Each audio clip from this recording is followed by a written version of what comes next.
Hello, coaches. My name is Eric Serwin, and I'm here today to show you around the online tournament tool, kind of show you how it's used, and make sure that you're familiar with it prior to your next tournament. So here we go. What you're looking at is the home page of the back end. You'll know that you're in the back end because you can see the menus and the toolbars.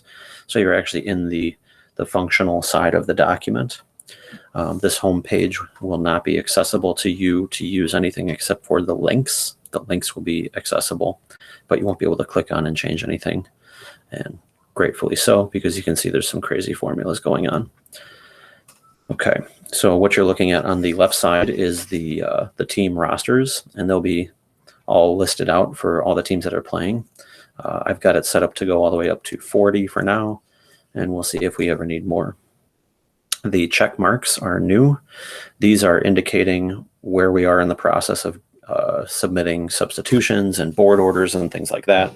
So you can imagine at check-in, there's a lot of people coming in and out and making sure their rosters are set. And let me just explain. So underneath the CO is for coach, and that means the coaches have done their part. And under the TD means that the TD has done or not done his part. So I would, at check-in, I would see that Maple Park has checked in, has done their part, and I would go into their sheet, do what I need to do, and then check the box for me, and it would come up with a green check mark over there. Naperville and Neuqua Valley has not done their part. They have not checked in yet. That's what those two red indicators mean. I'll be using that same system for in between rounds. So when you're looking at the home page, if you ever see red, it just means that you have something you need to do. Probably set your board order for the next round, or set your open lineup for the next round. So before, in between rounds, look for the red, and if you have red, go ahead and do something. Over here in the middle, we have the schedule, and it's pretty self-explanatory. I'll put the start times for each round there, and that's important because we're going to start sticking to that posted schedule. That's how we're going to know when players should be available to play their games. Unfortunately, we won't be able to start early because some players may, leave to go to lunch or go grocery shopping or whatever they need to do for the day in between the rounds. As long as we have an expectation that they will be there at game time, that's what we're going to stick with. Over here are the navigation links. They are called navigation links because they will help you navigate within the back end of this instead of the public end of this. So the pairings, you see, you just hover over the link and it'll bring you to a different page. There's the that, and then you see I've got navigation homepage and public homepage. The public homepage would spit you to a public version of this. So let's go back to the homepage, and then you see that there are links for the rounds. And then down here, I've added this. You will not be able to manipulate this, but I'll be changing it throughout the event, and I'll be able to tell you where I'm at in the process. So real quickly, waiting means that I'm waiting for the red to be gone. Once the red is gone, I'll flip this to pairings pending because that means that I'm doing my work on my end to make sure that pairings are set. I'll be double checking them and then setting up the tournament sheet for the next round. As soon as everything is ready to go, or when we're ready to begin the round, I'll hit pairings posted, and there will be a live link up here for you and for your players. And then if I say in progress, it just means that team section round 1 is in progress, or open section, whatever. So that's how that's going to work. Make sure you scroll down. There's information about how to join the tournament remind. There's the incident report link that will only be used if I direct you to do it. If you have problems throughout the tournament, please contact me during the tournament. Do not just fill out an incident report. That would be for something else. I'll tell you if you need to do it. Okay, so that's kind of the home page. You see the tournament title and the tournament date, but it's all pretty self-explanatory. That's what those check marks mean. So next I'm going to show you the public homepage. This is what your students are going to see, or rather, they're going to be looking at it. It's going to look like this. So you don't have anything to do here on the back end of the public homepage, but when you share it with students, this is what it's going to look like. And you see that they have the schedule, you see that they have the same indicators, and they have a current time. The reason I included the current time is so that players that are refreshing the page looking for that pairings to be posted, they can see like, oh, wait, I haven't refreshed in 20 minutes. So they'll refresh the page and get a new current time, and hopefully something has happened with those indicators. And their links go to things that look like this. You see that they don't have the team rosters, so they can't go looking into other teams. We know that this is public because, again, up here at the top, you do not see their the tools in the menu bar. So all of this will be live. We have links to the coach tutorial that I'm making right now, the player tutorial that is posted, and the Lichess preference settings. Make sure they check that each event, because I'll be updating that as we kind of figure out which settings we want and which ones we don't. Next up, let me show you the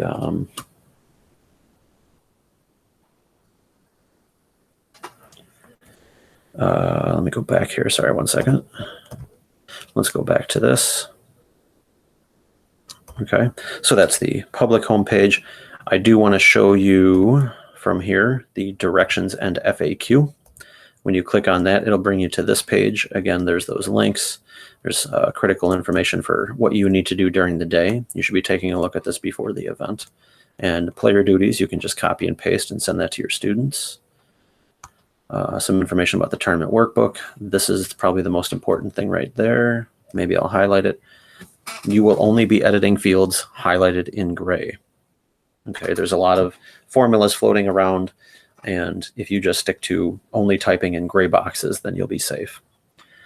Check-in, the process for doing check-in, and all of this is here, a little information about how this is going to flow between the rounds, and some frequently asked questions. We've had some questions about cheating, so there's a good answer.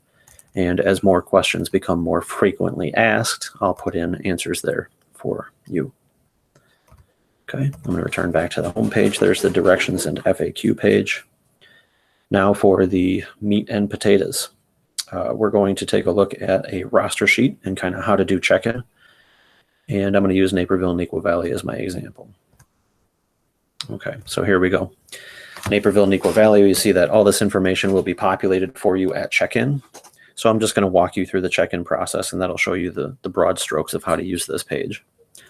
So you see that the only things that are highlighted in gray are this information and this up here. So those are the only three things you should ever be writing in, except at check-in. So here we go. At check-in, you'll come and you'll see the roster that you've submitted, and I'll have it in the same strength order that you had it when you submitted it. So if you sent it in a good strength order, then this will be easy, and you can just number your players 1, 2, 3, 4. Let's say that these two players have swapped board positions. Maybe you had a ladder match, or however your club does it. So you want to put that in there, and that's okay. And then maybe this player isn't there. So what you'll do is you'll just skip them. Just leave them blank. Okay, and that's how you'll indicate, like, this is a player that I might have in my system, but I need to remove them because they are not going to play today, even though we thought they were. And you'll keep numbering down. Maybe we have another flip there. Maybe we have someone that really lost some ground. And you just put in your strength order as it is. And maybe you find out later on, like, actually this player isn't going to be there, so you just delete. You can leave the numbers like that if you want, or you can fix them and make them 17, 18. Okay, so that will be the first thing that you do, is list your current strength order for your roster, and then just leave it as it is. Okay, the next thing you're going to want to do is set your board order. So then you come over, and for round 1, you're going to label, and it should follow your strength order. And you see it populates over here with round 1 team board order, and that is what you need to see. You can verify that, but do not change anything in there. There are a bunch of crazy formulas going on in there. Let's say that Coach Fox wants to do a B team. Well, we now have a process for that. You can label them B1, B2. This is B4. This is B3 to follow board strength. These are 13. And you see how it can get a little bit complicated if you're not in strength order, but I'll show you how I'm going to fix that later. So for round one, you're going to have to bounce around a little bit and be set there. And you see it populates a B team right there. And that is perfectly fine. Okay. Now what about the open? How do you indicate that you're going to have players playing in the open? Well, you'll come to that player and you'll just type an O and O and O. Don't worry about putting them in any sort of order. Just put O next to the players that are in the open, and you see that they've populated over here, round one open players. So when Coach Fox is finished setting his strength order and then setting his round one board order, he will come over here and just verify and make sure he did it correctly. If he needs to make any changes, he will not make them here. He will come over here and make them in the gray box under round one. Now, if this is going to be the same throughout the entire day, please feel free to go ahead and fill those in so that we know right away. And then you'll never have anything else to do for the rest of the day as far as the roster sheet goes. But let's say he has some players coming in and out. So when he's all done with check-in and this is all verified, he's all set, he's going to come over here and check that box. And notice it turns yellow. It is no longer gray. That means leave it alone. And you'll see that over here on the home page, Coach Fox has indicated to me and to everyone else that he has done his part, and it's up to the TD to do his part. So what I'm going to do, just so that you're aware, so that when you see it for round two, I'm going to go ahead and grab this and highlight whatever I need to highlight, and I'm going to put it in strength order for you. Okay, so you'll notice that this has now cleaned up the strength order. It's now in order from 1 to 20, and the players that are not playing have dropped to the bottom. And you can see that it's really easy to see that we are following strength order, and then it should make it easier for you to fill in your board order for subsequent rounds. Okay, and then when I'm done entering all this into WinTD and I'm set and ready, I'll go ahead and click this box, and then I've indicated to you and everyone at home that Neuqua Valley's roster is set. So that's how check-in is going to work. Once round one is in progress, what I'm going to do as a tournament director is I'm going to come back in and make sure that everything is set for round two. So what I'll do is I will hide these so that I can see round two more easily. And then I will uncheck these boxes.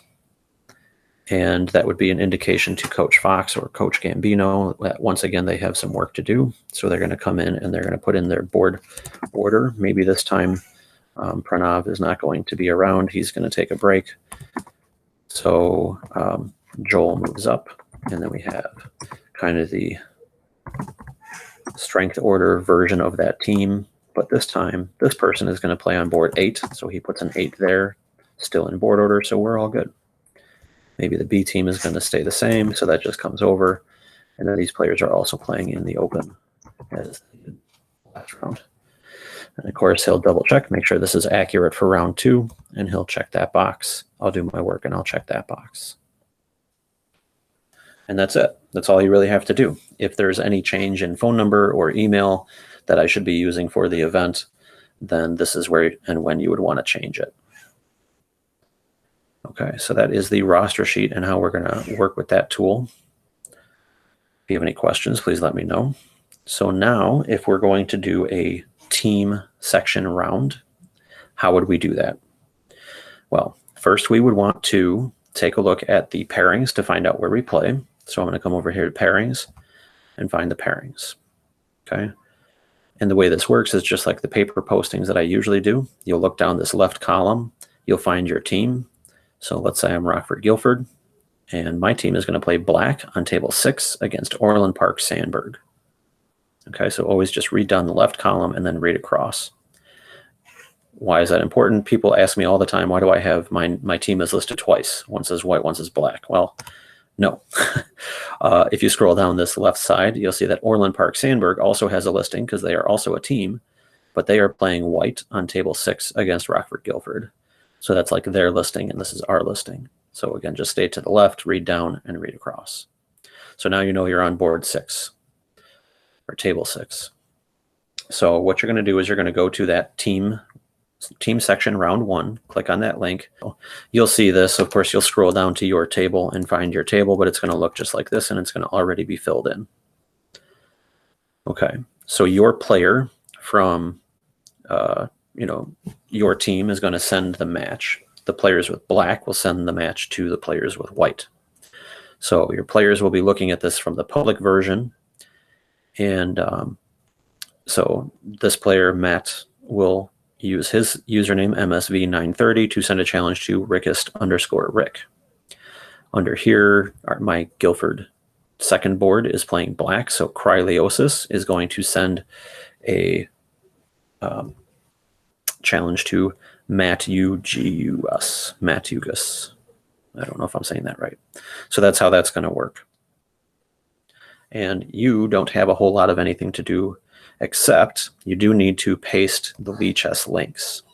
So what I'm asking you to do for all of your players that are playing with the black pieces, I want you to go find their Lichess game and paste the link there.